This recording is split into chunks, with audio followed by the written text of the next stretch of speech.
The wave of sheer panic that set over me as I pulled those bags one by one out of the box and realized that not a single one was sellable.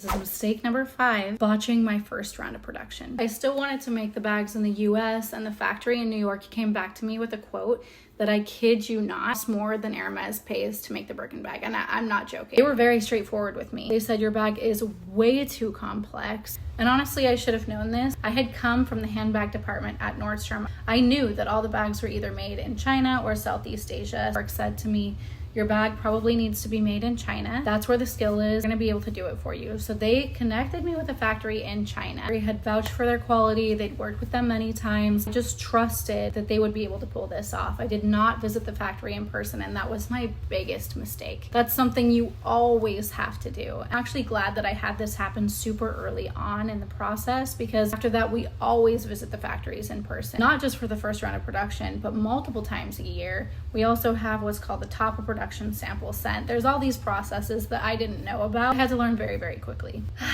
That was a tough one to learn.